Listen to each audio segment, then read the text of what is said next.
Welcome to the Understanding Projects podcast. This is Dave Barrett. My discussion today is with Chris Pugh. I've known Chris for many years, and we first met during a systems integration for a financial services company. Chris has a wealth of business experience with a focus on capital markets and retail banking. His experience includes consulting, PMO lead, program director, project director, systems engineer, and others. The theme of our discussion is what Chris calls the AntiPM project manager, which tends to represent Chris's philosophy of project management, and I'm sure management in general. We talked about a range of topics about the role of the project manager, but the overall theme was the need for the project manager to lead rather than just manage the project. Here is my discussion with Chris Pugh.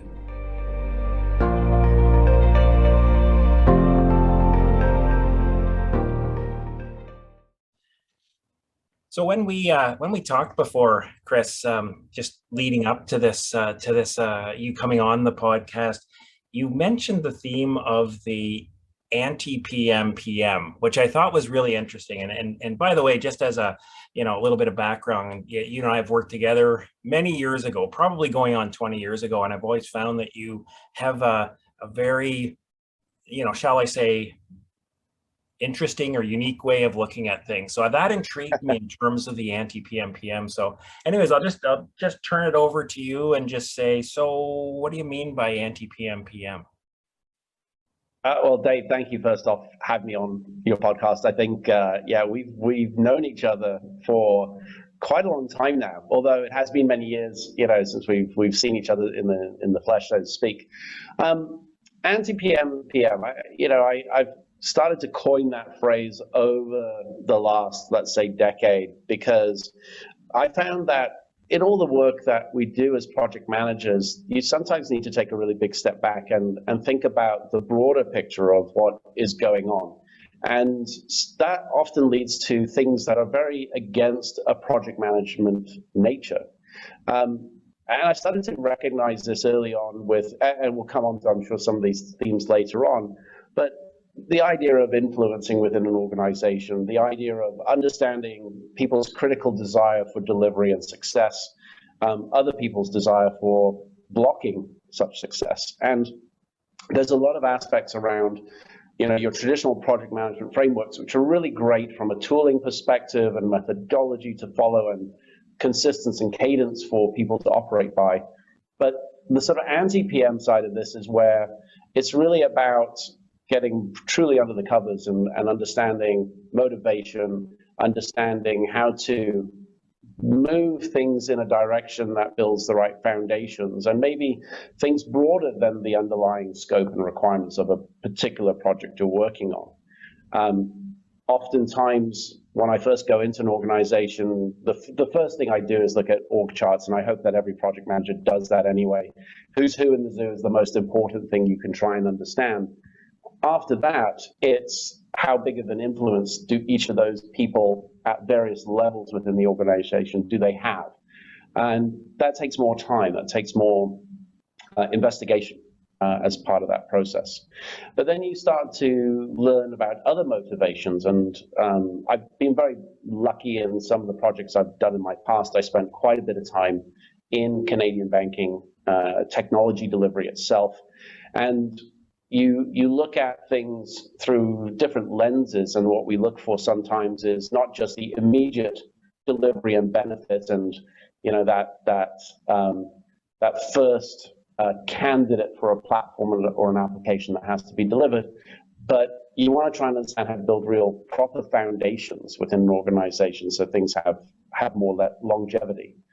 And I don't think as a project manager or within the project management framework, we're not really taught often enough about what that means to looking at scope, looking at requirements, challenging timelines, and certainly I've got a number of stories on that theme that we can talk about. Right. Yeah. So I agree with you on all that, and I've often expressed it as, and I think I've said this on an earlier session, but I'll just repeat myself. There's almost two types of project managers, and I've worked with lots and lots of project managers, and those that will keep meticulous, schedules and notes and status reports and so on, and quite accurately tell you why you're late. And then there's those that will ensure you are not late, or they will work with you effectively to understand the trade-offs and come up with innovative solutions.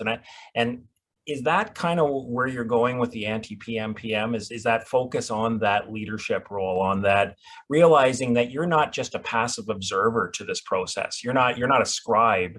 You are a participant, and should we say a key participant, somebody who has a unique view that if you don't bring that to the table, you're not doing your job. Yeah, I think you're absolutely on the right lines with that statement. For me, the goal I always try and have within every project, especially more recent ones, because we grow over time. So how I did things 20 years ago to how I do them today, obviously very different.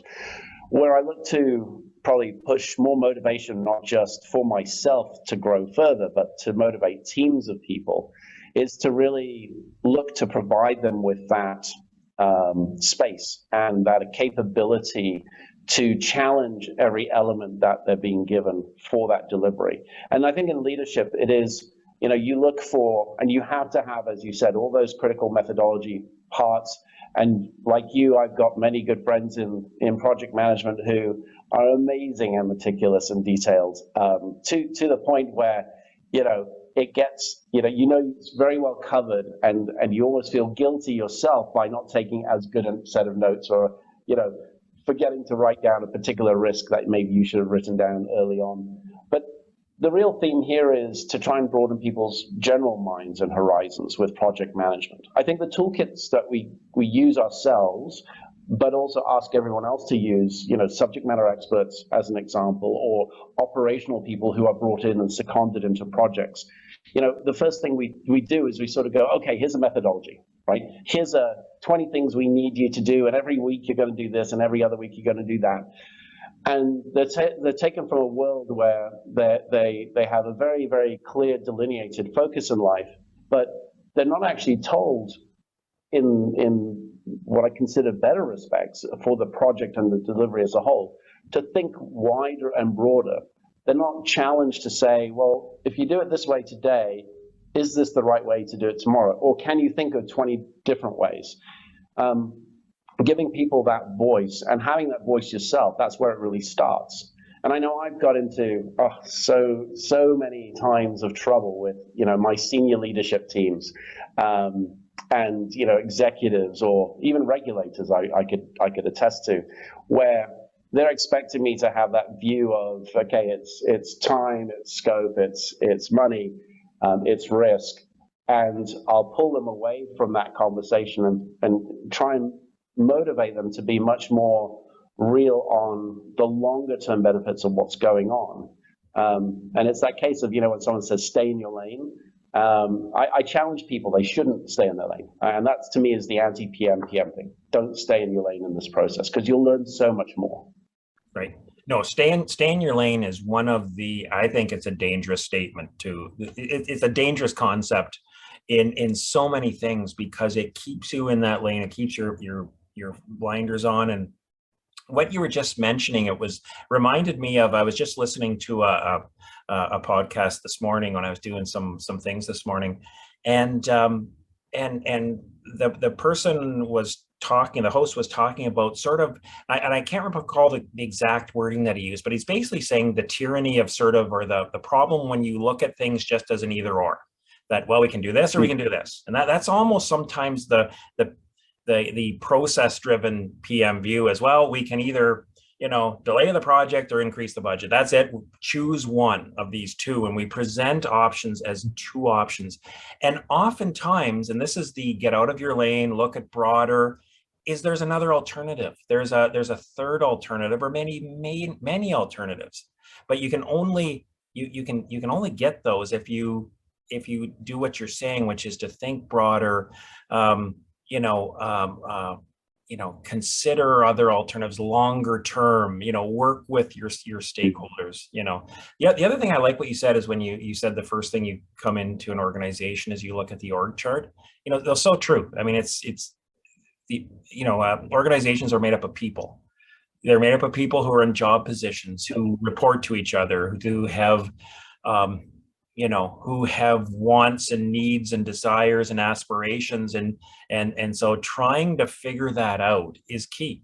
If you just look at it, if you just look at a project as, well, we're just doing a bunch of things and we're delivering stuff to an organization, that's it, you're missing some huge percentage of the challenge. And that's, I think that's what I'm reading into when you say about the organization chart.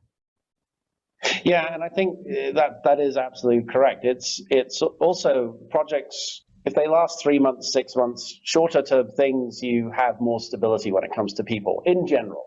Yeah. I mean, outside of a significant event like COVID or something else, right, which will challenge any organization down to its core, generally you could always believe that a 3, 6, 9 month project, most of it's fairly stable, especially if you're not anywhere near the year-end, financial year-end, right? Because that's when things can change occasionally. But when you've got multi-year programs or projects, that becomes more tricky because you do have evolution of the organization itself. And that starts to potentially impact decisions, not what you're doing today, but where you're going to have to make decisions down the road. And I know I've run a couple of programs which were 3 plus years, and most of my challenges were around the changing organization itself. One of the critical challenges as well, and calling out my executives in this one in past projects, is they're also very cognizant of these changes in time, and sometimes their horizon isn't as long as the program itself. And by having a shorter term horizon at an executive level, they sometimes don't think, or they miss out on it, or they try and cut down that delivery as opposed to thinking of it in what it should be for the particular organization you're trying to do this for. And it's a critical balance. For me, I think part of this is my background was in development and then solutions architecture before getting into project management, and the area that I've always loved being in, and my fellow architects hate me being there in the middle of it, is the architecture and design piece, because it's a people and a process and a technology all wrapped into one, and you're trying to unravel, rebuild certain parts, retrain other parts, and that's a longer conversation. And I don't believe most of the time project managers are given the leeway to have enough of those conversations, not just at the beginning of a project, but throughout. Yeah. Some of my best sessions I've ever had in terms of setting the foundations has been even in the middle of a project where you think you really should be locked down in everything you're doing and now it's execution, and you suddenly come across a particular problem, and you actually then push everyone into a room for 3 days because you realize what you need to do is, as to your point, explore every option. It's right. Not binary, it's not this or that, it's look at it all, do the right assessment, and then everyone around the table should be able to push the right option to the correct people to make the final call. Yeah, well, that's always one of the criticisms of project management, is that you do your planning, you lock and load, and then your ship is sailing in a certain direction. Doesn't matter if you're going to get to you're going in that direction, and that's one of the criticisms, and that's that. I think that leadership aspect that you're saying is that there might be places for course correction, and it takes it takes some boldness to do that. It takes a little bit of, it takes some courage to say, well, time out 3 days in the room or however long it is. The pressure's on, and it's the path of least resistance would just be to say, well, let's just follow through the plan and we'll kind of deal with it at the end. But the leader will course correct if they believe in it, and that's that leadership part. Yeah, and I certainly, and I'm sure you have the same, but I can certainly say that I've been lucky and I don't want to say unlucky because that sounds negative, but constrained perhaps in different projects. So lucky in the fact that I've had sponsors who've been amazing partners in the process. And in fact, one in recent times was very adamant about not following the traditional bank methodology, about really introducing agile methodology into what was a large big bang program. And that's the type of thing that compliance and audit and everyone else looks at you and go, nah, you're crazy, just go back to how we've always done it. But that's because understanding what is best for the customer, whether it's internal or external, is something that I've not seen all executives really get to grips with. And again, this is going to sound critical, and I'm sure someone's going to come back at me sometime after this particular podcast, but it's reality. We have to think very closely at how delivery works on any given program and that it's sustainable after we leave. Like for me, the biggest, I hope every project manager thinks this, is that, your job is to do yourself out of a job, right? Your job is to, in the right way. So come in, understand what needs to be done, get it done, make sure it's stable and get out, move to the next thing. And it's actually, I think it's, for some people, I can see why they don't want to become project managers, because that makes them nervous. The idea of a constant changing world in that way, I think, can make some people nervous. But in the organization's view, the best partners I've had are the ones who've recognized early on at the executive level that we have to do something different and that we have to set certain foundations in place.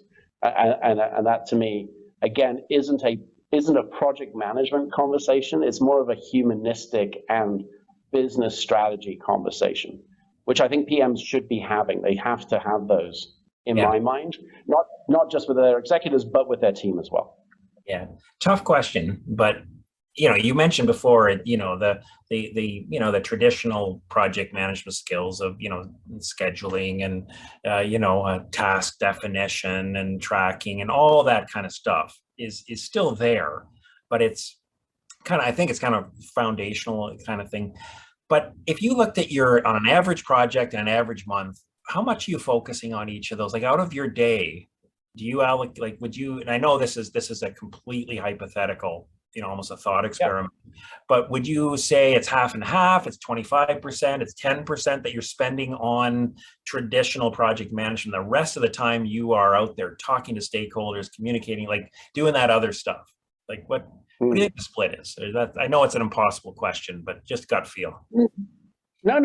It's a great question, and I'm going to kind of give it to you in tiers, because as you progress in your career, it does change. So as a junior project manager, you're spending most of your time, 75, 80, 85%, 90 on exactly that, right? Because you're either working on something small, which case you have to be dedicated. You're there to support the teams doing the implementation, or you're part of a bigger program, in which case your more senior partners in the project management group are the ones who are spending more of that time in the non-traditional project management tasks and activities.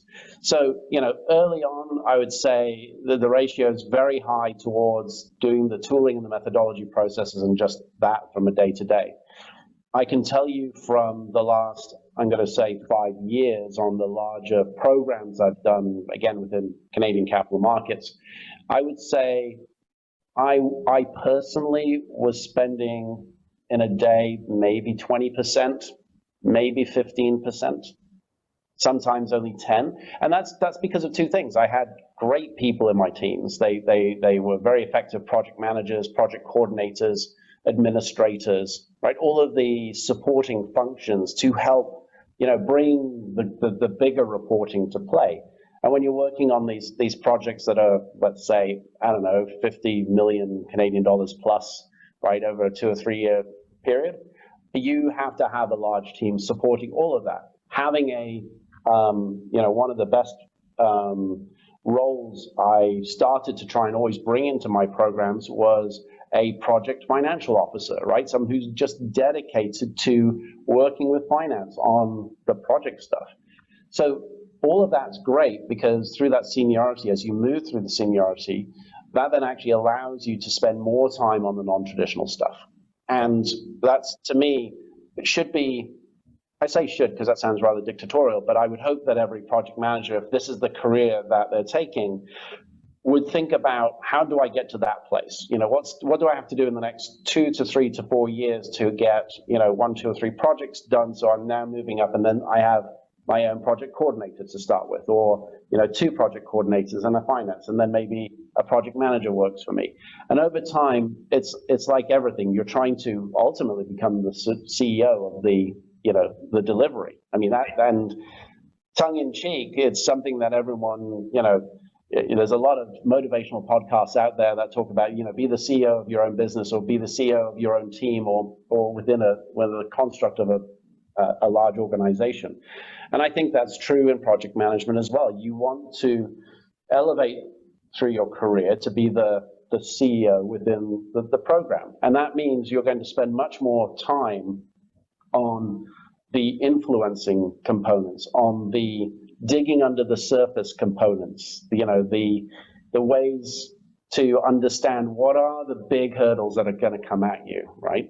So that's what I would say. It scales over time. Yeah, no, I agree with that. And an important distinction, because someone new to project management that was watching this, it would be dangerous to have the idea that, oh, okay, the first day on the job, I'm going to be an anti-PM. I am going to go I'm going to go to the president of the company and tell them what their strategy, that would be an example of, no, in your early part, you are spending more time on traditional project management. Doesn't mean you can't, look outside of that a little bit, but it would be more, and I would say kind of the companion to the stay in your lane is to be able to read the room. If you're the new person in the company, they're just been there, you're reading the room, and you're important not to come in and start, start speaking about things you don't know yet. You want to be able to find those things out and be able to make a contribution, but understand the perception that will be made if you come in and start to become too aggressive in your attempt at leading your project and interacting with the business. So, and it comes back to, what you said a number of times, is influence and understanding the way organizations work, the politics that's flowing back and forth, that's ever present but not visible. It's understanding that allows you to get to where you are, at this point. Yeah, and to that point, I agree with you, and let's put that big caveat out in place that yes, do not be the anti-PM day one of being a project manager. It is something you grow into for sure. I think as part of growing into this process is, to your point, reading the room. It goes back to something, I don't know, telling your kids, or I've heard other parents tell their kids this, right, at a young age, is, you have 2 ears, 2 eyes, 1 mouth, right? That's the ratio you should be watching, hearing, and saying.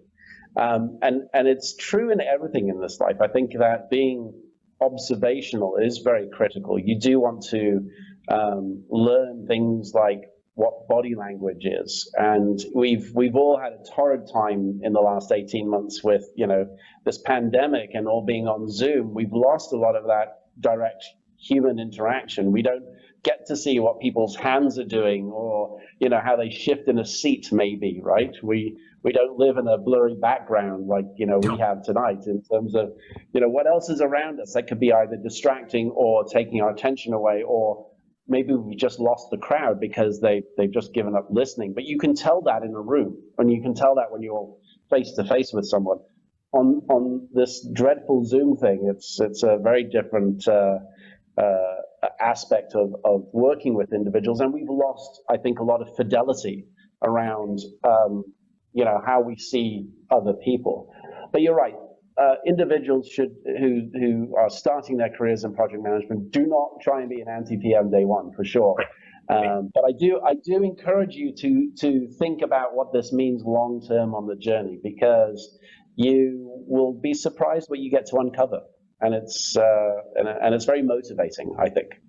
Yeah, no, it's absolutely true. And I'm just sort of, as you're talking, I'm thinking about, and I agree completely. Being in a room, being in physical presence, you can see body language. It's much more rich environment. It is possible to do in Zoom, but it's you got to work harder and that sort of thing.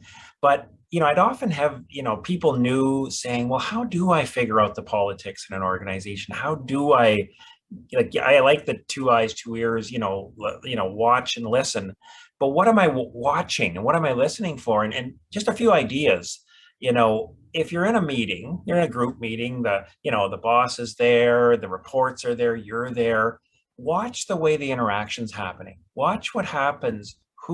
Is the manager, the boss, are they leading or are they collaborating? When somebody challenges him or her, does the manager respond, kind of curiously, or do they kind of respond back, harshly? Like you're observing all that, and those are, if you're attentive, those are clues. Those are your. It's like you're building your little fact book of, oh, okay, well, here's how decisions are made.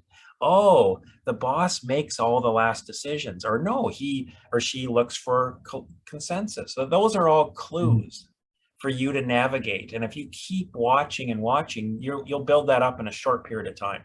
It's not, sometimes it's obvious. You just got to look, and listen. Yeah, and very, very true, because the thing that we lack often is that sensitivity. It's very easy to become very reactive in every situation we go through in life, and only over time do we start to learn that in a room of people, or even if it's one-on-one, that you are dealing with another person, and therefore you want to try and understand their motivations. You want to understand their consistency of behavior.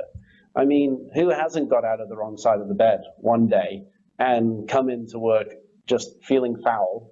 But it wasn't anyone's fault. It was just a set of circumstances, and that behavior transcended into a series of decisions that became suddenly set in stone without anyone kind of, doing the due diligence, right? And it is 100% right. You're very accurate in the fact that I do think, in general, not just project managers, but project managers should especially learn the skill, is to be attentive to how people are responding and who has the power in the room. Is the power in the room? I mean, that can often happen as well, where if you're looking for decisions or just to get a nod that we're going in the right direction, sometimes you don't realize that the person who should be there isn't there, and that can be a problem in itself.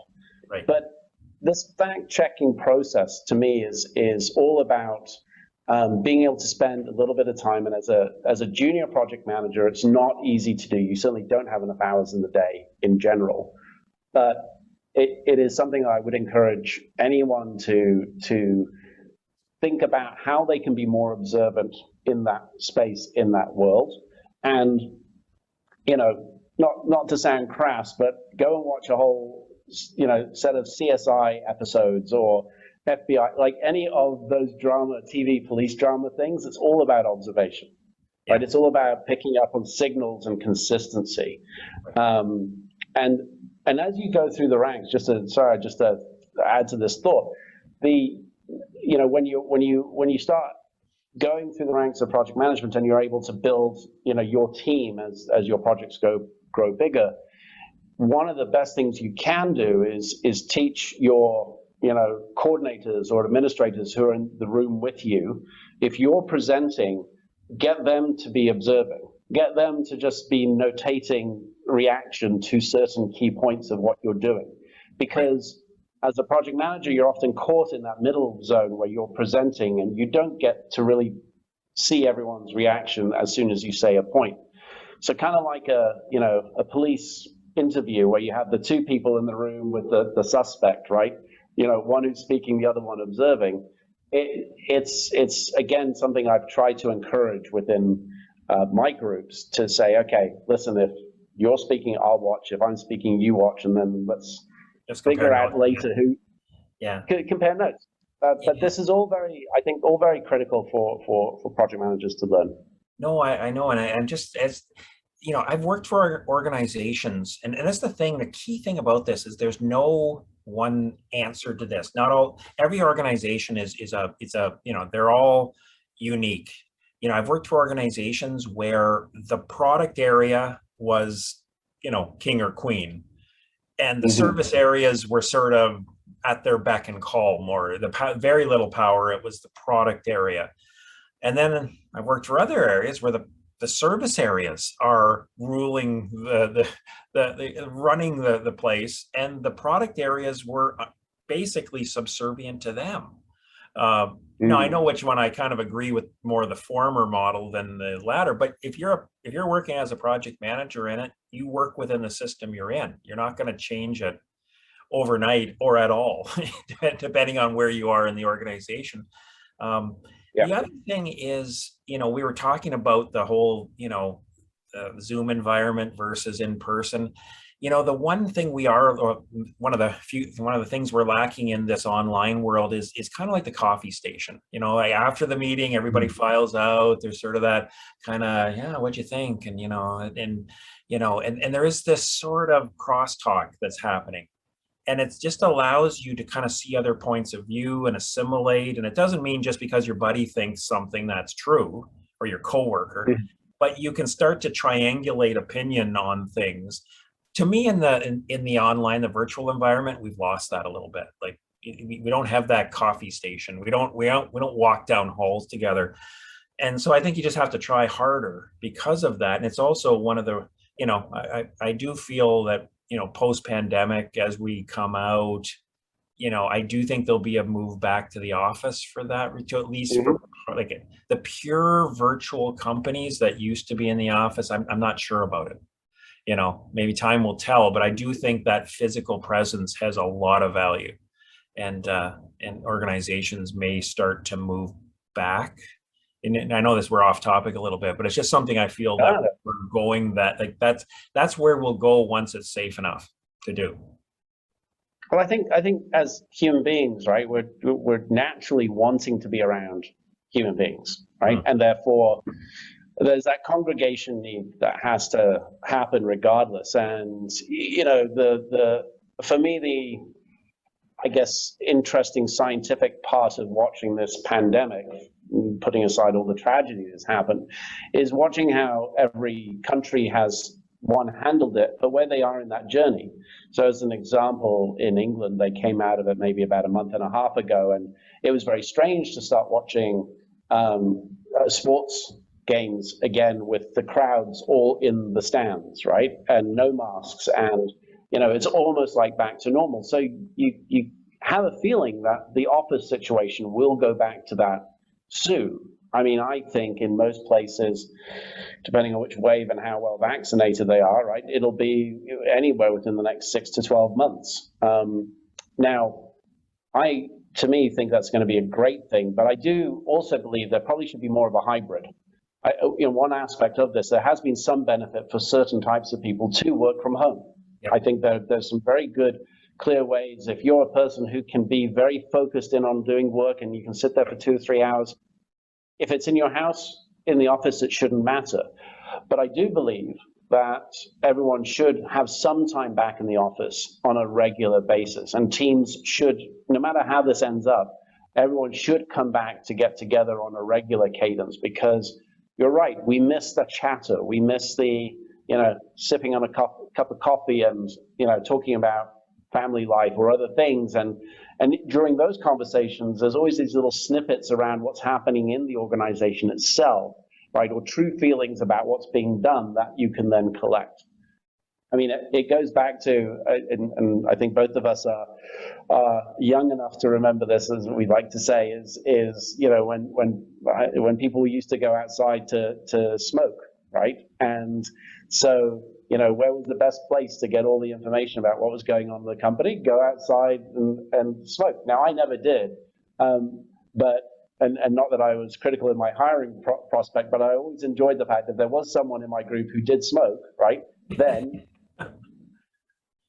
they would be down there with everyone else, because you want to understand everything that's going on. And it's not to try and be nosy, it's to try and de-risk. And I think this is where people need to really understand now I'm going back in purist project management, right, is de-risking everything we do is the number one job we can do, because if you de-risk as much as possible, then you will have more surety on schedules, more surety on cost, more surety on quality, more surety on understanding the requirements, right? These are all the things, and I had it beaten into me by some very amazing people over the last 5, 6, 7 years, who had oversight on some of my larger programs, right? And every day almost, but certainly every week, they would come and sit with me, and they would just kind of put their hand in their head, and they go, Chris, you didn't really think about how to, de-risk this piece. And I'm like, okay, take me through what you thought I missed, and go through that process. But I mentioned de-risking because it all came out of the fact that it was about how much time I was spending or not spending, getting the undertone of what was going on. So back to your point, yes, I do think most people are going to go back to the office, and I think it's going to be a great thing, and I think it'll be done safely, and hopefully it means people can get back to being normal, for want of a better word. Yeah. No, and I agree. There are some things that are that the online environment is better for, is superior. For example, you and I are on different continents right now. We would not be talking so effectively without this medium. So this is, at one point I said this morning, and you said this evening. So obviously we're in different time zones, but there is no coffee shop we can go to right now. Maybe hopefully some point in the future, yes, but we wouldn't be able to do this without this. So I think the challenge is finding that hybrid solution, like you're saying, and it varies. I just get worried when I see companies, not worried, but just it makes me ponder when I see companies coming out with edicts sort of where there is no office anymore, we're 100% on, and I'm going, wait a minute, you're a technology company, you have a lot of collaboration, innovation, teamwork, stakeholder, people need to understand, how is that going to work in this completely online environment? And people didn't evolve. We didn't evolve to be virtual, yet. Maybe that's a ways down the road in our evolution, but maybe not right now, in terms of our ability to work as effectively in cyberspace. Yes, and I think, we've been, I don't want to say fortunate because I'm probably using the wrong term, but the timing of this has been appropriate from a virtualization standpoint, because our connections to the internet are better than they've ever been before. They're more stable, they're bigger pipes, right? The technologies like Zoom or Teams, whatever else there is out there, Google Meets and everything else, these technologies have matured very well, and so it is good. It's not the best, by the way. I could tell any product manager at Zoom and whoever else some ideas that would make more effective meetings for design and blueprinting and things like that. But just to challenge the point you made, many years ago, when there was a particular web browser called Netscape, that whole team was made up of programmers from all around the world. And so they somehow, way back when, managed to collaborate very effectively, because Netscape was an amazing product at its time, challenged every other browser that was out there. But they somehow managed as a collection, I think it was like 200 or 300 people around the world, to maintain and build and continuously build a great product. Now, part of that could be to do with those individuals as personalities anyway, because we all have different personalities. And if you're the type of person who just likes to get on and do some work and then stop and then do some more work, and it doesn't matter what time of day it is, perfect, right? And I think, that was able to happen. But I do believe that organizations have this opportunity to look very closely at two parts of this. One is the hybrid approach between people being in an office and working remote, and making sure that people can be effective in both, but have the ability where working from home, the one thing working from home does, which is the biggest positive in my mind, is takes away the commute time anyone has to get into an office. And when some people have even a half hour each way, that's an hour of their day gone, just commuting, right? And so for me, I think that is one of the big benefits from work from home versus office. The other piece, though, is that when you look at the methodologies people are doing, and plays to the conversation you were just starting on around time zones, Like, I'm a big proponent where if people decide that the company, let's say, is based in Toronto, but they want to work in Rome, Italy, then do it. Because in reality, if you've got the right mix and balance across the globe, instead of your company working or only having 8 hours in the day or 10 hours in the day, you have 24 hours in the day. Yep. You're almost 3 times more effective than you were. And I would actually be very encouraging of organizations that have projects or processes they are enabled to do in that remote way. I'd encourage them to think very globally, because people now would love to be able to do that in most cases. And that's so long as they're getting looked after, right? So long as their pay is correct and they're still paying the right taxes and all that other stuff. The reality is, I think there's some really good opportunity, and some companies are going to take very good advantage of this. They're going to realize, oh, we can do this now, and we can move forward. Yeah, that's the puzzle to kind of figure out. So, Yeah.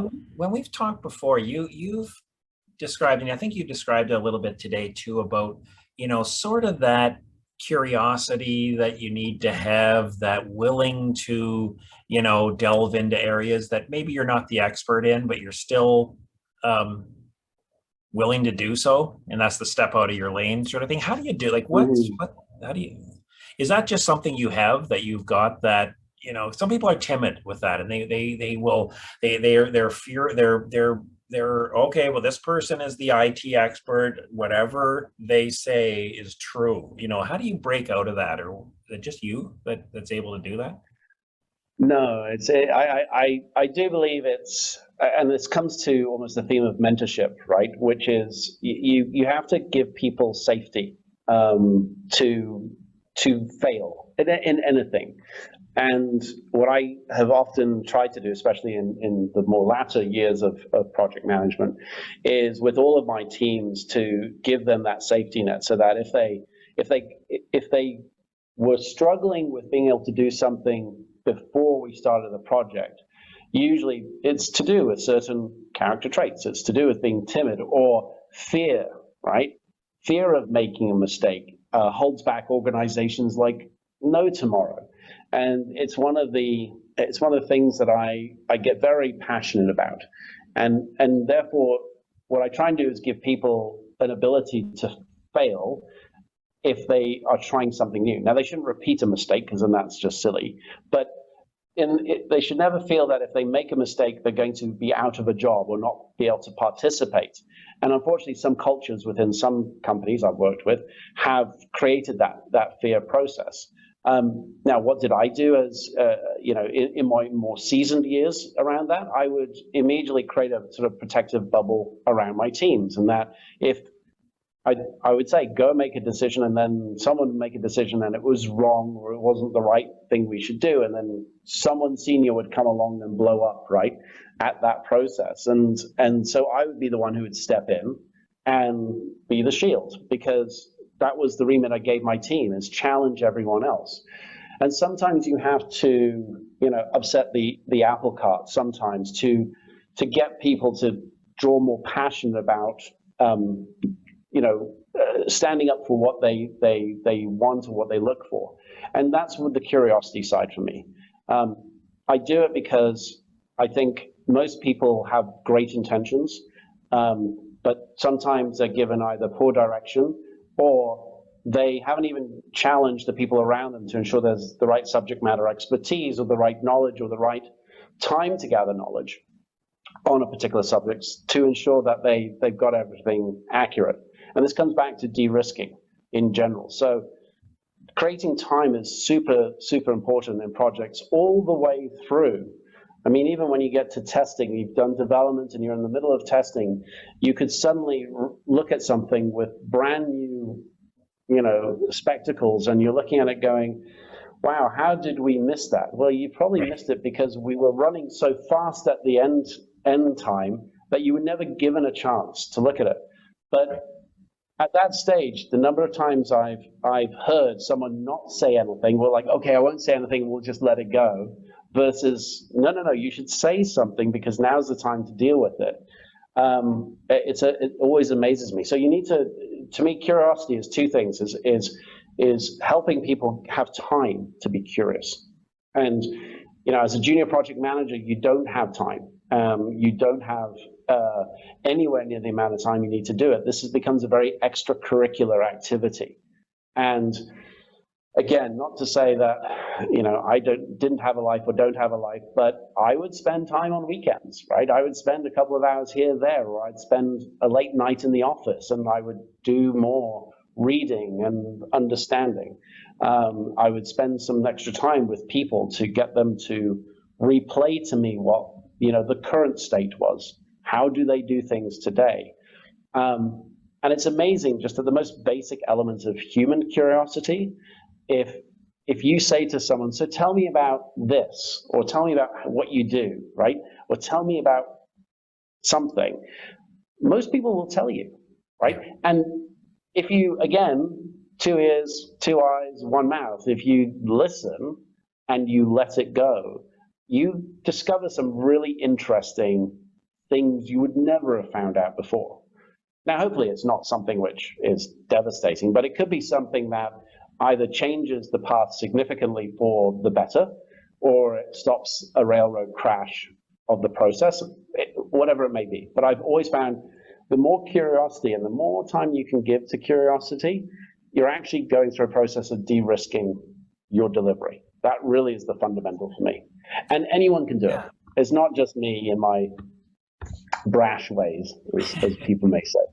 Well, a couple of things that came to mind as you were talking about that is the use of the word de-risking. I just want to talk to you a little bit more about that, because and just are you talking about traditional risk management at that point, that at the start of the project we list our risks and come up with mitigation strategies and so on, or are you talking more of an in-flight thing where you're the plane's in the air and you're sort of walking around and seeing how things are going, and is this more execution based of, okay, let's just make sure that everything's running well, and then taking corrective actions at that point, or are you talking more of a upfront sort of thing, or is it all the above? I'm just curious. I like the term de-risking. It's a good term. Yeah, no, and I can't take any praise for coming up with that. I'm trying to remember who I think it was a very good friend of mine who's in one of the management consulting groups on Bay Street, and they had kind of hammered it into my head, and it is all of the above. I mean, early on, obviously, when we start these programs or projects, you set everyone around the table and you're like, okay, so what could go wrong, and how do we stop it from going wrong? Yeah. I'll tell you, the starting point there, in especially mature large enterprises, and I do call out some of the larger Canadian banks with their methodologies on this, but sometimes you start at the same point every time, and the first 50 things listed were the same first 50 things listed in the last project, and the last project, and the last project. And in fact, our generalized risks, which aren't really project risks, yes, you're going to call them as project risks, but they were enterprise risks. They were operational risks. They were things that had existed well before, right, the time you started this journey.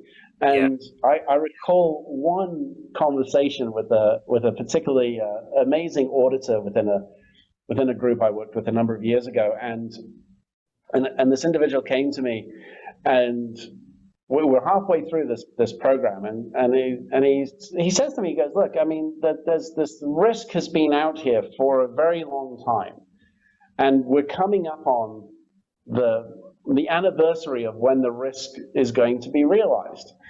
And I remember looking at them and going, but you understand this isn't my program risk. Like, I wasn't the first person to introduce this risk. This risk has existed and is acknowledged by HR, right? And has been there for 5 years. I said, so don't come crying to me that it's happening on my project. Go to HR where the issue is, right? And I was told that it would be taken care of. Now, I all of those things, though, because this actually becomes more of the de-risking process. I had already done my due diligence on this particular risk with the enterprise group. I knew exactly where it was stuck in terms of formalizing a process or a guideline so that we could properly de-risk and have a true mitigation strategy for this, but it was stopped at the C-level. It was stopped, literally, it was stopped within the executive group, and no one was willing in the C-suite to go through the process of ensuring that it was properly mitigated. Now, you know, this now transcends into stories which can be told off camera, but, you know, these things, ultimately what you find out is sometimes the motivations of why something happens is so far removed from your control, and that the only way to truly de-risk it is to sometimes say, we're going to live with it. We're going to let it crash. If it crashes because of this, it's going to crash, right? But de-risking is something we should all be trying to do. And the only way you can, in most situations I find you can de-risk, especially in project management, is to be curious and try and learn as much as you can about everything that's going on, about everything about what you're delivering, about the software vendor you may be using, about how long the operational team has been in place, right? There's so many elements in an organization that you know, I think it's a huge part of growth within a project manager that you can become very, very curious, and you actually do yourself and everyone else a really good service, even though sometimes people do not like the mirror you hold up to their face, which that now comes back to another point you said about sort of personality and timidness, right? I would never say to someone who is more cautious in their life, or, you know, not as assertive, to go and be assertive day one. But I do believe these are all things you can learn by practice and having good mentorship.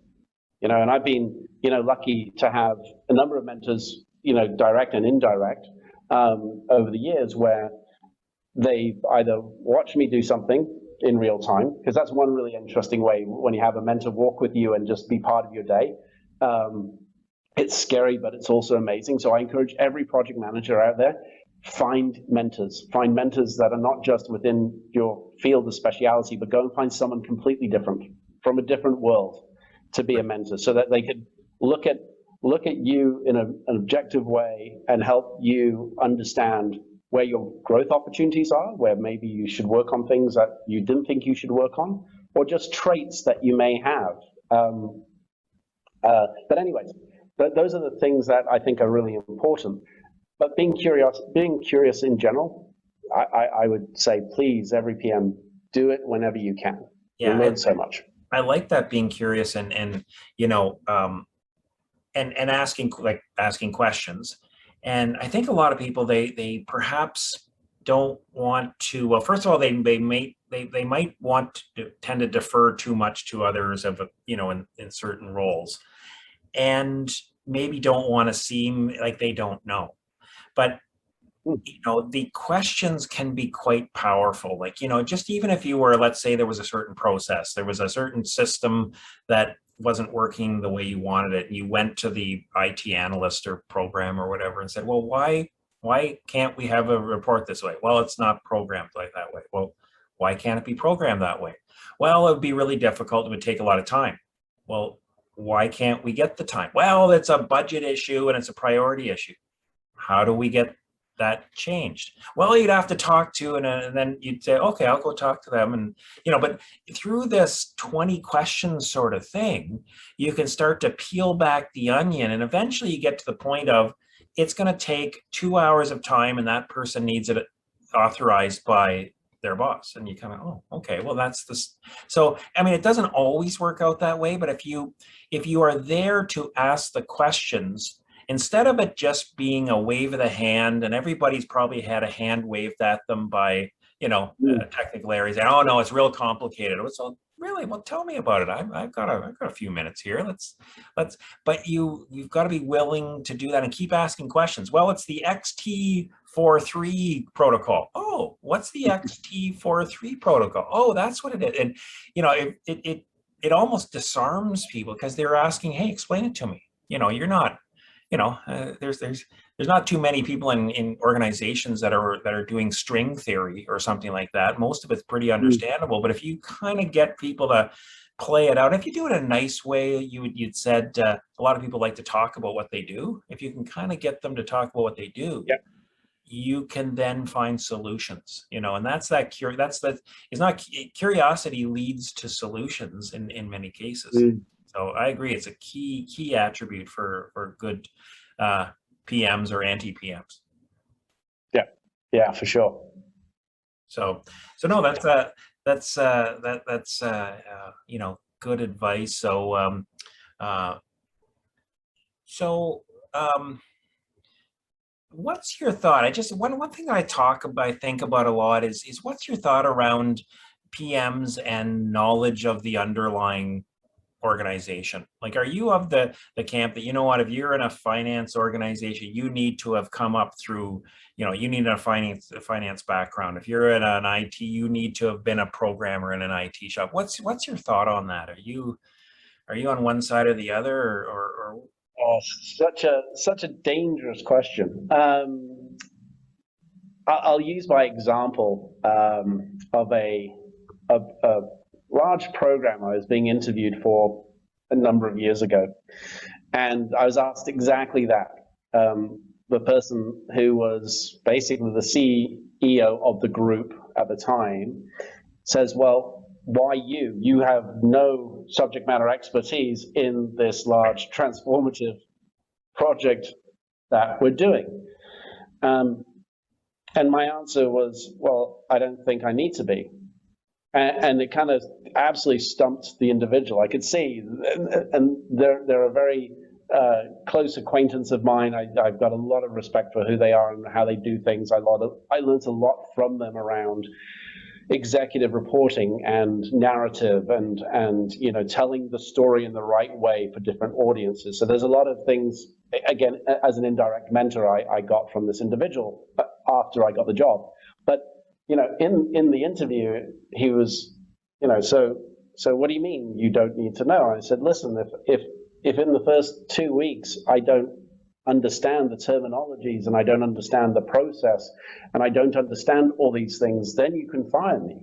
I said, but I'm pretty capable, I believe, in my own right, to spend all the time I need to learn as much at the executive level as probably all the other executives know, in order to talk properly about what this foundation was and what the change was. And I was lucky in this one because it was right at the beginning of the journey. It wasn't coming in hot halfway through, which can often be a problem into itself. But my own personal view is you do have generalists and you have specialists. And I come from the generalist camp.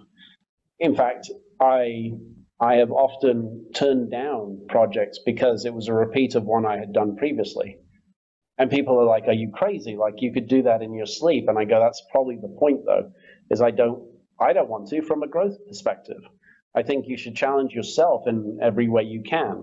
But that's just me. I'm not saying that's everyone should do that. I'm just saying part of growing in general is learning what you don't know and doing things you've never done before and making mistakes in general. So for me, I'm a big fan of not knowing anything about almost what I'm going into, because I'm confident I can learn it very quickly. And we live in an age where information is so available, right? Again, 15, 20 years ago, it wasn't quite as available. Certainly 30 years ago was not. You'd have to go to your local library or the university library or, places where these tomes of knowledge had been sitting on the shelves for many, many years. Now it's, okay, Google, I've got a few questions. Give me some general sense. But I think most people can go through a process of iterating through knowledge, right? And if you are a curious individual and you're willing to put the effort in, because everything is about effort at the end of the day, it is, you put the effort in early on. It's like, like an airplane taking off, right? You've got to put the accelerator on at the beginning, and then you stabilize it coming towards the top. Very early on in these projects, my goals are very simple. It's get to know the organization, get to know what the organization does, and then what is it they're actually trying to do with this particular project, right? Why are they doing it? what is it, and often it's about a change in a business process, right? Now, there are infrastructure projects, and that's okay, and I know very good infrastructure project managers that do amazing jobs because it's a really siloed focused area sitting in technology, and it's a must-do situation. Like, you have to upgrade Windows, you have to upgrade servers, you have to upgrade networks. Like, these are living things that keep everything connected. But in a business-driven program, to me, it's a little bit different. It is, you can come in and you gain a lot of information about what those baselines are. And what you suddenly find is the legacy of complexity, right, that over the years has been established. And I know, one of our past programs showed an immense amount of complex legacy processes, which was challenged by an integration with another group. And when you look at all those things, how do you unravel that? How do you, again, make it simpler, make it easier? And we're often challenged by time, right? Time or money is the constraint, and therefore everyone says, oh, it's impossible to make it simple again, right? And the reality is it's actually not. It's actually the willingness when you go around and you talk to all of your critical stakeholders, and then you talk to the people working for your critical stakeholders, right? You suddenly realize that, more often than not, you ask the question, so why did you keep pressing this red button? And it's like, because the manual says I must press the red button at 10 in the morning and then again at 4 in the afternoon. Well, why do you do that? I don't know, but it's like a episode from Lost, right? If I don't keep pressing the red button, then I still have my good references in the back of my head. But if you don't keep doing it, then the world explodes, right? And again, curiosity, but then looking at a process saying, okay, how do we make this easier? Like, what are we trying to do? And you don't always have to throw a ton of technology at things. And I think this is sometimes the big disconnect between a technology team and an operations team and then the business, right? You kind of have those trifecta, and then you've got, all your great supporting casts of compliance and audit and legal and everyone else in between. But those three often get very disconnected early on, if never connected in a project, because of the lack of kind of overall foresight in the leadership and the lack of curiosity of impact. So if I'm pressing a button on the screen here, well, what is it really doing? It turns out it's just sending an email over here, and this person's then typing the stuff back in to another screen, right? And sometimes the first person has no idea that's happening because, again, over time, this legacy of complexity has been built up. So I actually love going into projects not knowing anything about it. I actually enjoy that because I feel it gives me a more objective ability at looking at what we're trying to do. I get to look at an organization without any significant burden of history or influence of other individuals. I get to take my own snapshot of that. I get to challenge myself to learn about a new business, which I think is incredibly fascinating.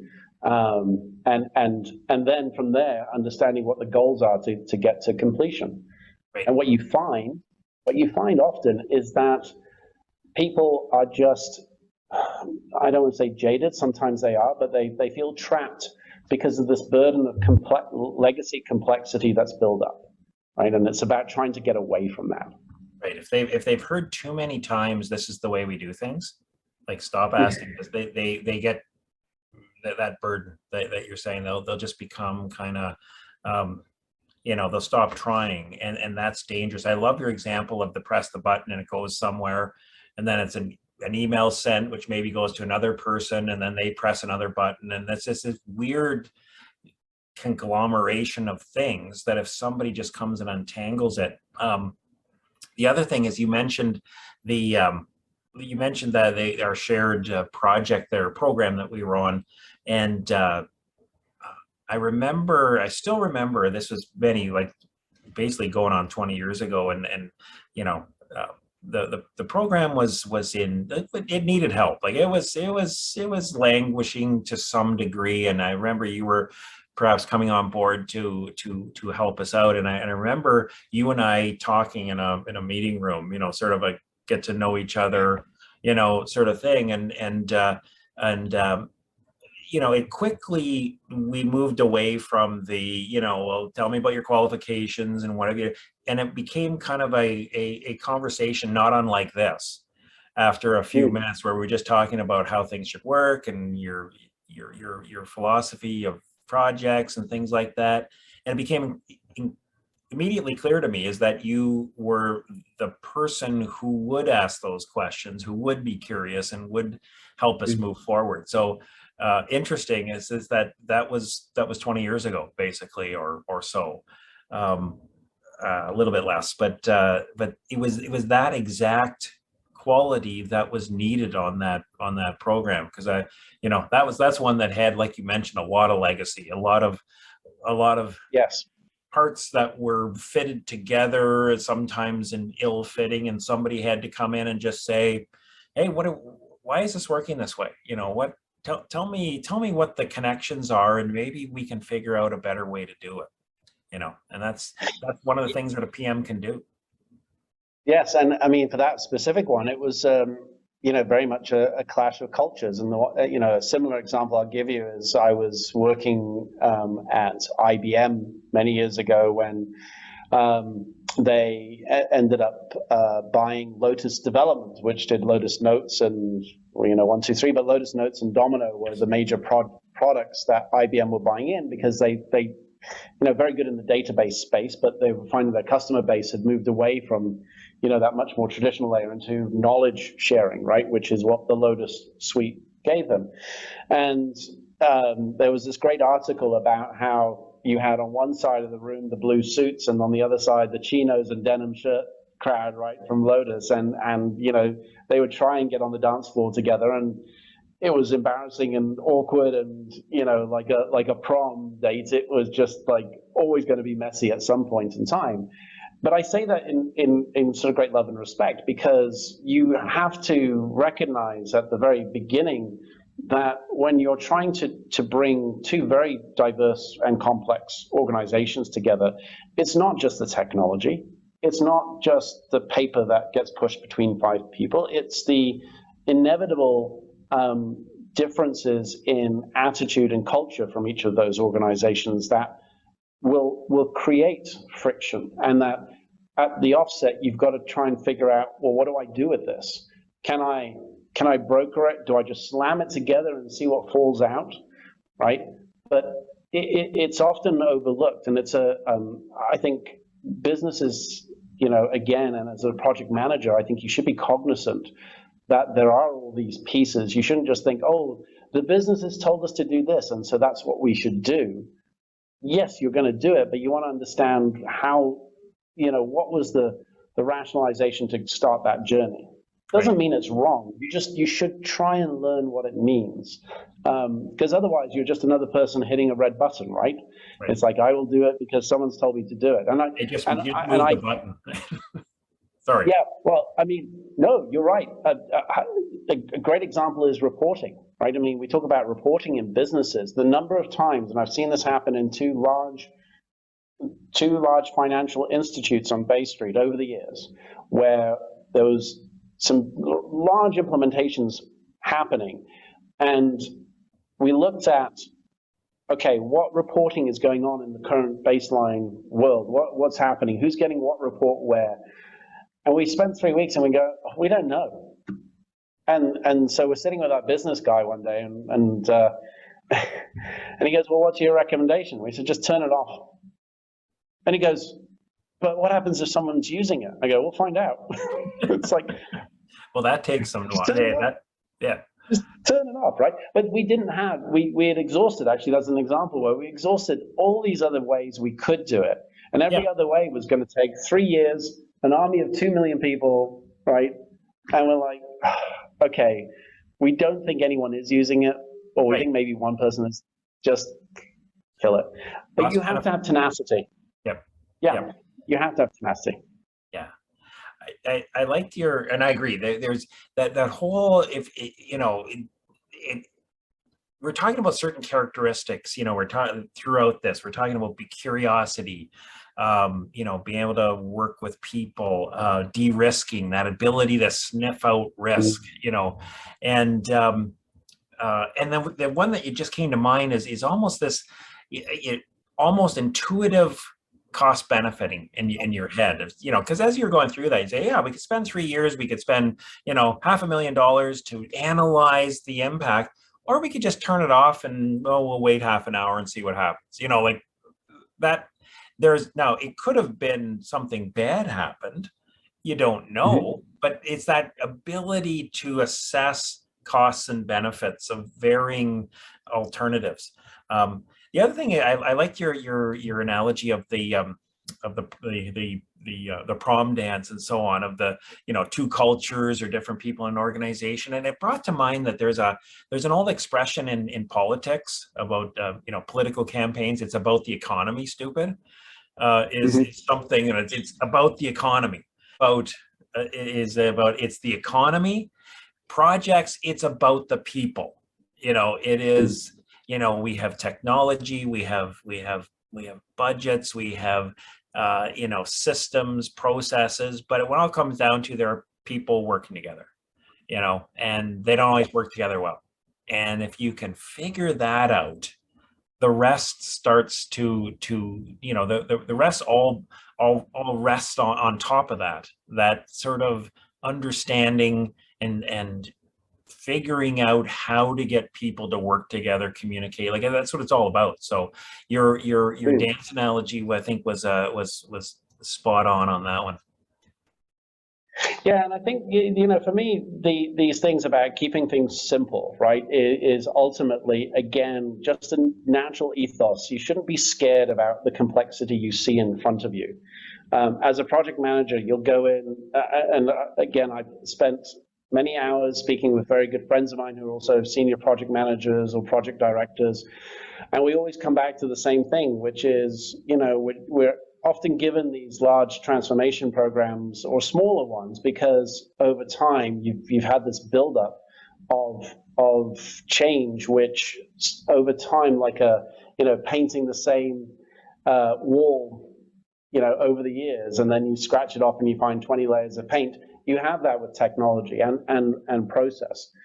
And I keep reminding people that, to me, this is just really about people and technology, people and systems, and that in between those two things, we create operational process, right? We are compensating controls. Like, once you give people that leeway to go, oh, now it's not to say that the business processes aren't complex and that they're many intertwined and we have to think about lots of different pieces, but when you start looking at what we do, most of the innate issues you think you have often are because of your basic people and process, and then the technology. And anyone who says to me, oh, I can solve this issue with technology is lying. You can't just solve it with technology. Technology is just a tool, right? And in the wrong hands, and with someone who hasn't read the manual, right, it's a dangerous tool. It can be even worse. But I try and keep everyone very level-headed when we start these programs by saying, look, it may look daunting to you right now. It may look, and when you have a budget number, as I said, which is anywhere in the, I don't know, sort of 7, 8, sometimes 9-figure level, right? And people are like, what do I do with that? And you're like, we're going to break it down. We're going to realize that we're trying to build foundations, and to do that, you have to break it right down and be very clear and keep it very simple. That's the critical thing.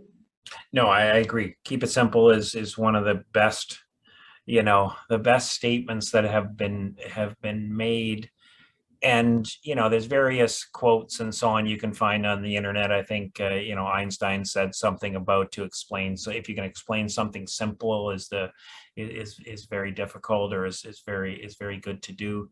And so if you can constantly be striving for simplicity, both in interactions and in problem solving, as well as in product, like there's a whole product design, tangent we could go off on that, Apple has made a lot of money doing, of making their products simple and usable. But if you can apply that back to your interactions, your decision making, yes, we have a lot of, there's a whole lot of variables coming in, but let's boil them down to the big three, and let's make a decision based on the key things. And if you can simplify things to that degree, you can get a lot done. Is it just not, if you see the world as just endlessly complex, you become paralyzed. You don't know what to do. You're constantly trying to gain more variables and gain more information, and it's an endless task.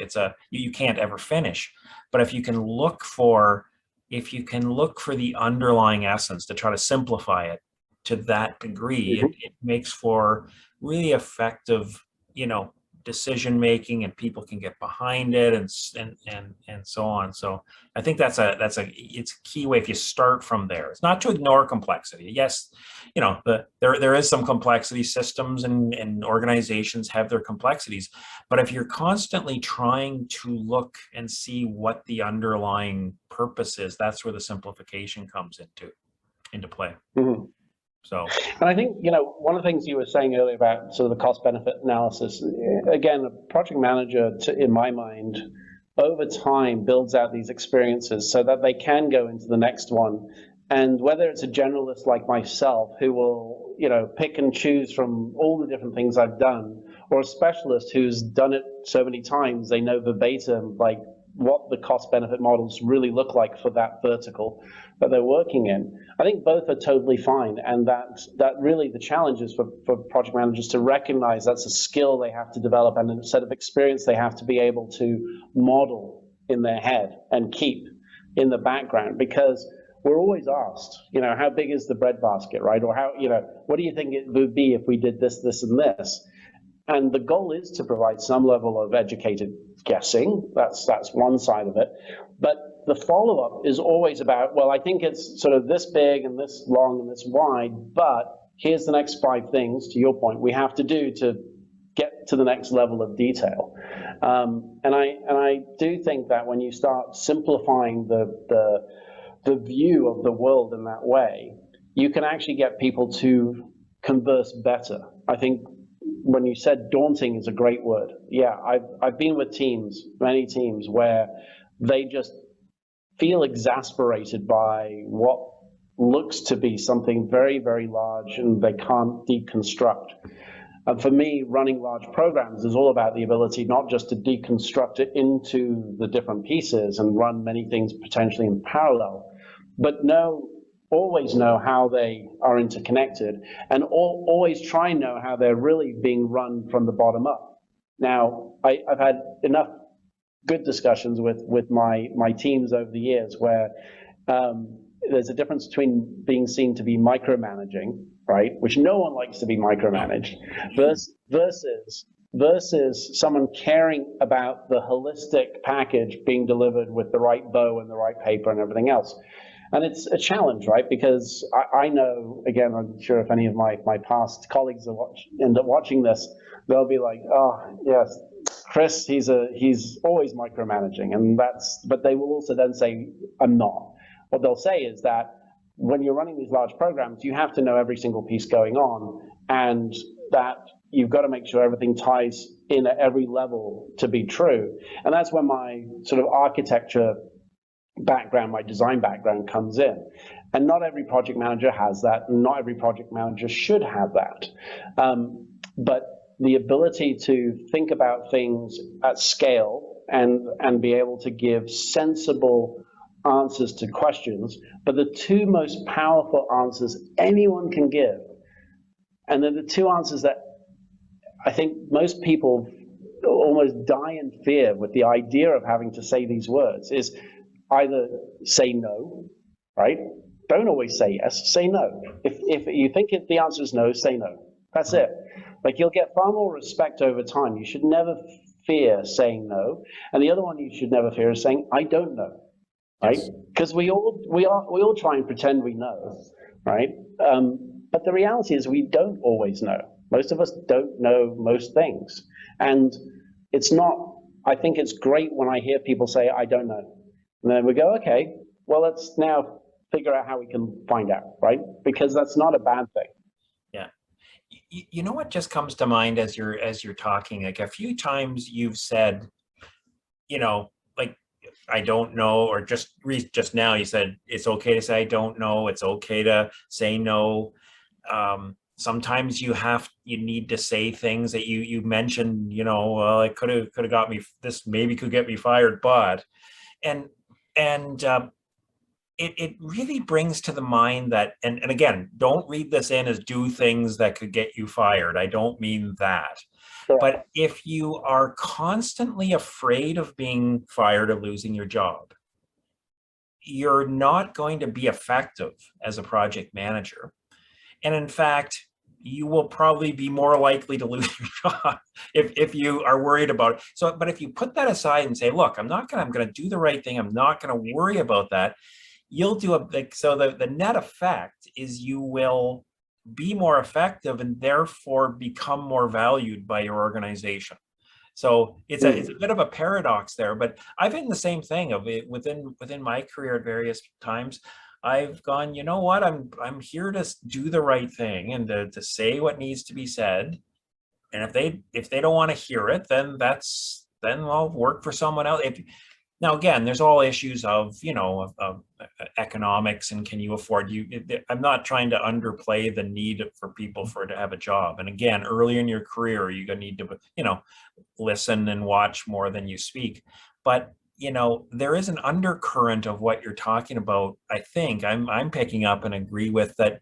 You've got to say the things that sometimes organizations will maybe not want to hear, but need to hear, and will respect you for it if you do it respectfully and in an appropriate way. That will increase your value. They'll say, hey, Yes. like Chris, sometimes he's not always telling me what I want, but I value his opinion. That is the goal, I think. I agree with that. To me, if you can't be honest with that viewpoint, and again, I had situations, and I want to say early on, but that's not always true. I could probably point at things that happened in the last couple of years where I made some very bold statements because that was my belief at the time, and certainly for one of them, maybe I hadn't done enough due diligence on that particular topic, so I led someone down the wrong path a little bit. But you know what? We're always going to do that. And what you shouldn't be afraid of, or I feel that you should never feel you have to toe a party line, right? If you have a strong belief about how things should be, and you've got a good set of information, and you have a boss or a manager, right, or a leader who is a good listener, and I think everyone's had one who hasn't been, and that's where the trouble really starts to begin for most people. If you got someone who's a good listener, they will be respectful and they will want to hear why you don't agree, right? Because the worst thing for them is everyone sitting around the table silent when they ask the question. So do you all agree? And there's this silence. And then 6 months later, it epically fails because someone knew around that table what the real situation was going to be. And they didn't feel that they had a voice. Now, not everyone's going to have a voice. And early on in your career, you won't. You won't have that type of voice. But I go back to something I said, I think, earlier on in our discussion, in our chat, which was, as a project manager, I always felt my job was to do myself out of a job, which was to get the job done, complete it, and move on. Irrespective of whether it's as a consultant or a contractor versus a full-time project manager, I think in a full-time situation, I've seen some individuals do amazing in terms of growth, both personal and level growth. Individuals who started 25 years ago as junior PMs and now they're vice presidents within those organizations, and they are fundamentally amazing at what they do. But that takes time, and again, I'm not going to counsel people on their careers and what they should do. I think project managers should understand you have lots of options, right? And it depends on ultimately what you want in general. If you enjoy your weekends and that's the time you love, then figure out how to have a role that gives you that, because you're not always going to get that on these projects. I think, Dave, we've been on those where how many weekends in a row did we never have, right? Did we lose because of the deadlines we had to have? And I know on projects I worked on like that, I look back and go, could I have stopped that? Could have I actually told people, you know what? It wasn't 1 year, it was 18 months. It wasn't 18 months, it was 2 years. And if we planned that earlier on, then some of us may have had a life, in between. But you grow into that. And I think project managers should know, if this is the infancy of their career, you will have the ability to have great influence, either directly, certainly indirect influence, but over time, as you grow, whether as a consultant or an internal person growing their career that way in a good organization, your ability to gain more and more direct influence on these projects, these programs, increases dramatically. And it should empower you. You should feel that gives you something that helps the people doing the work, the real workers. Not to say a project manager doesn't do work, but that's maybe for another chat another day. But I think that personally, that you as a PM, the goal is to do yourself out of job. You should never be scared of doing yourself out of job. And if you're worried about doing yourself out of job, it's basically, in my mind, it's for two reasons. One is you're in an organization that creates that fear, in which case challenge yourself as to why you're working with that organization. Exactly. Yeah. Because you're not going to change the organization, but you can change jobs. And the second thing, you may have a fear because you have deep down inside you a gnawing pain that is telling you that you're lacking something in your knowledge or your toolkit, right? And we all have this, right?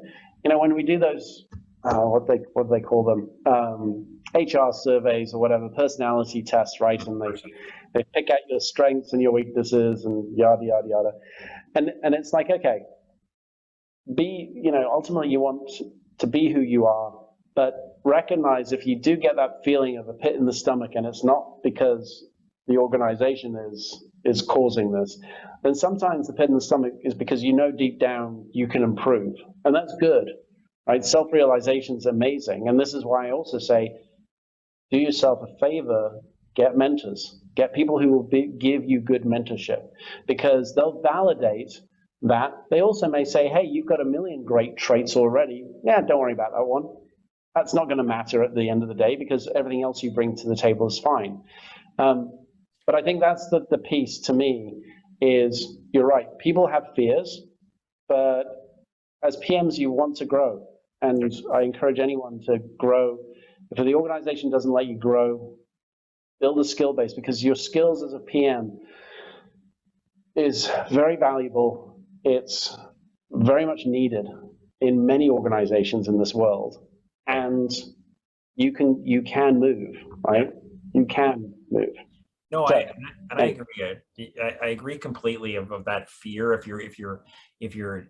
If you're coming from a place of fear, I can't be myself because they might not like that. Now, again, I'll put a caveat. We've said this doesn't give you license to go around insulting people. We're not talking about that, but we're talking about if you can't be honest, if you can't provide, if your organization wants yes people, then maybe it's not an organization to work for. Maybe it's somewhere where you get a little experience and you move on to somewhere else that values opinions and honesty and so on.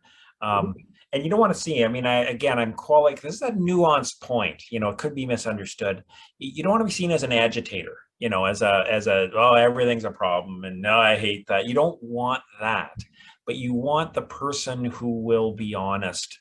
And like you said, you might make the odd mistake. You might have to walk something back where you come out in one direction. Once you find out more, the ability to say, I was wrong.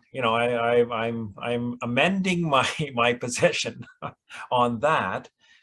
People, again, if you say it honestly, people will respect that. I liked what you said, just commenting on when you said, do project managers do real work and so on? And we all kind of, it's sort of almost an inside joke of one of the things that I kind of like, I did before project and program management, before before when you and I worked together directly, Chris, and now I'm an educator. And it's funny because now I can, if I say to someone, oh, I'm a professor at a college, oh, I know what that is. But for me to describe, okay, I'm a I'm a program manager at this institution, and okay, well, what do you do? Well, I'm in a lot of meetings and I talk to a lot of people, but what do you do? Well, I help make decisions and I influence people. Well, what is that? Like it's it's part of it is hard to define. It's very a paradox of extremely valuable. I mean, you can say things like, I get things done. Well, but how do you get, like, do you actually write the computer programs? Nope. Do you actually implement them? Nope. Then what do you do? So I'm happy in some ways to be in a very definable career right now, because I don't have to explain to people what it is. Yeah, it is interesting to me. I think it's more traits that I look for. So the anti-PM PM thing, right? I spend less time, certainly nowadays, as I mentioned, on the purest Gantt charts and all the tooling there, and I try think more broadly about, okay, what are we doing and how are we doing it, and are we doing it fast enough, right? And it comes down to some very basic principles. First is sense of urgency.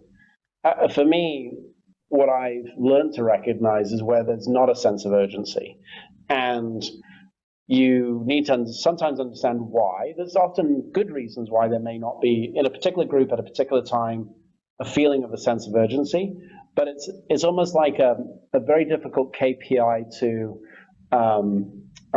key performance indicator to actually monitor in a quantitative way. It's more of a feeling where you want to keep, you get a sense that someone, for whatever reason, is dragging their heels, right? Or unable to keep up with the rest of the group.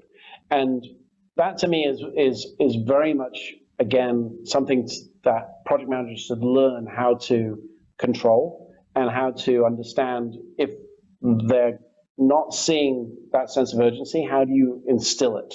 What do you need to do? And sometimes it's a very quick coffee conversation. Other times it's, what, we've been running at this for 4 months, everyone's burnt out, we need a party, or we need a pep talk from the executives, or we need the CEO to come to the floor and just do a walk around to make sure that right, we all feel that he knows we're still, or she knows we're still there, right? And I'm just, those are the things that a PM, again, there's no handbook that tells you to do these things, but these are the things you should be thinking about. If you see people getting burnt out and it's a Thursday afternoon, well, there's been times I've said to my executive, you know what, I'm sending everyone home. Everyone's taking tomorrow off. And they're like, you can't do that. And I'm like, well, we have to, because what's going to happen the next 3 weeks is going to be worse if we just don't give everyone a long weekend. And inevitably, what happens is you do that for people, they have a lovely long weekend, and they work twice as hard the next number of weeks afterwards. Right. You actually get more out of them. But a PM has to learn to see the telltale signs of this. Like, what does burnout look like? What does a lack of acceleration look like? And to me, these are really critical as part of the sort of anti-PM toolbox. The other thing that I also get really, generally concerned about is, does everyone still remember what we're doing, right? And on larger programs, we forget very quickly. If you don't set, a sort of banner, it's like a mantra that everyone should chant first thing in the morning, right? This is the job we're trying to do, and this is the delivery we're trying to get done. If you don't do that, and most people won't, and I don't, by the way, but if you need to keep people reminded, else what you end up doing a lot of the time is what they classically call herding the cats, right? Because someone runs off in a bizarre direction, and you're kind of wrapping your arms around all these little kittens. And again, that may sound very patronizing, but it's a good anecdote for what really happens in these organizations. Is you can suddenly find one group just shoot off in a different way, unexpectedly, unannounced, And if you don't have your hand on the pulse, suddenly you've lost weeks of work potentially. Maybe for good reason, but herding cats, big thing a PM has to do, right? Keep the cadence going, big thing. Look for burnout, big thing. These are all things that I don't know I've seen enough on in books in general. There's a lot of anecdotal pieces, but to me, it's actually very easy to do. But as a PM, you have to remind yourself to keep doing it. Yeah. Right? Check in with everyone. Yeah, no, I know what you mean. There really isn't there's no handbook for this.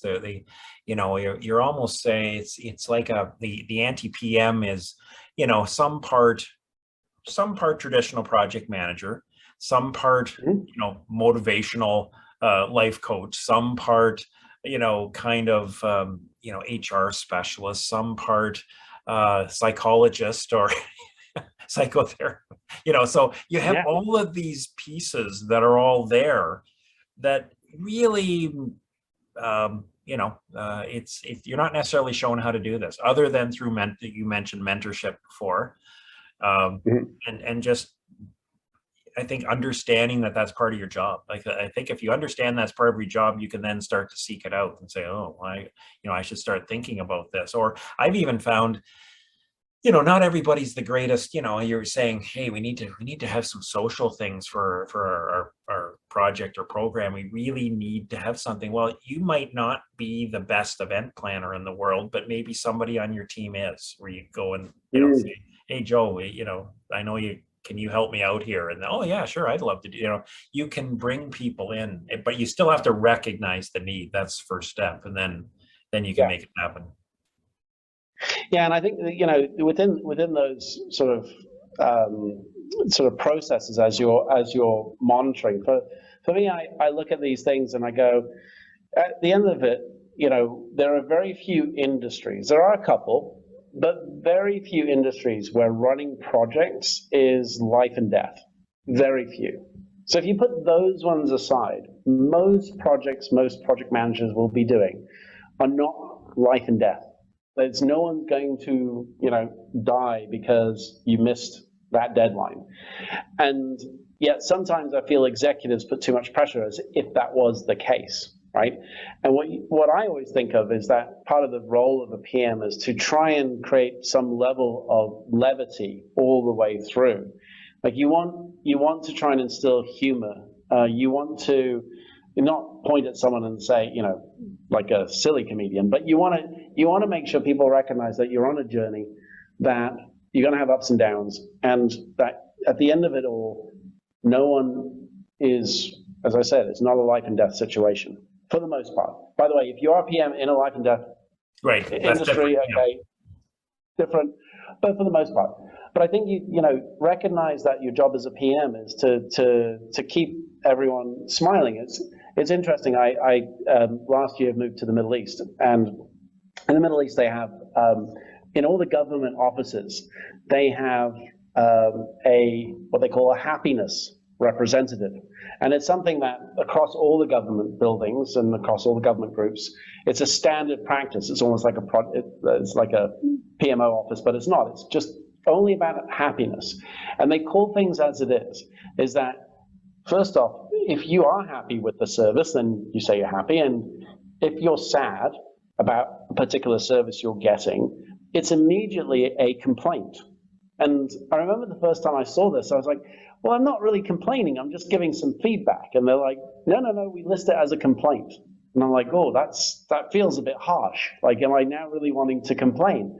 And I remember having a conversation with someone. They go, no, this is the way we've always done this, because we take it very seriously. If you are not happy, it means something's making you unhappy, and therefore it's a complaint, and therefore we need to enact on your complaint. And I was thinking about it and going, you know what? That is so clear and crystal, and yet how many other countries around the world would struggle with being able to create that type of very direct and defined language, and how many organizations struggle within that country with that?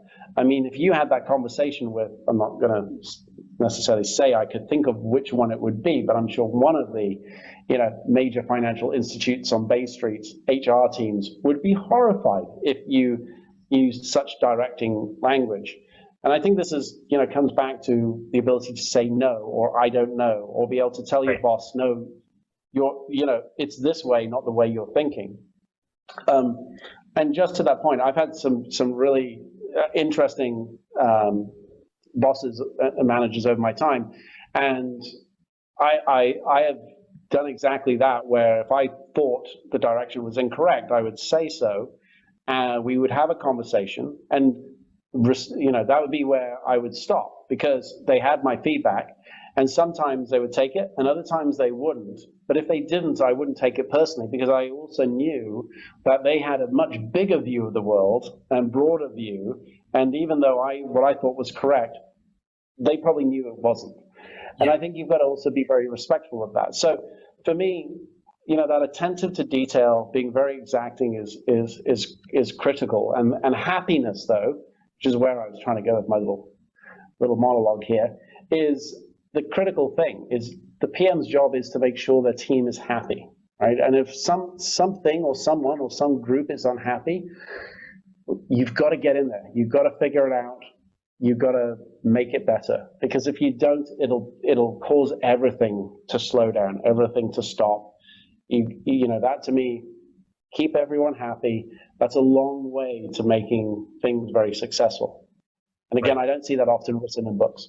Yeah, no, I don't think it is, and it's interesting. I have not expressed it or thought of it in those terms the way I've thought of it, but it's congruent with what you're saying.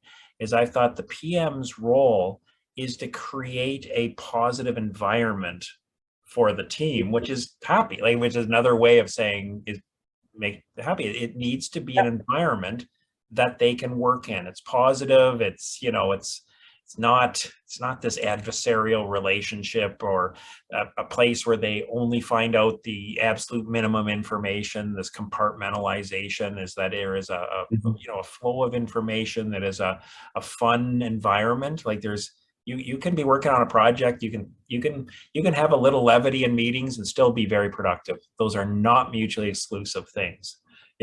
And that's part of the roles of that, and it seems like, well, geez, really? That's part of the role of the PM? Yeah, it is. So you're setting the tone for your project. You model it, encourage it, promote it, and all of the watch the effectiveness of your team rise when you do that, for sure.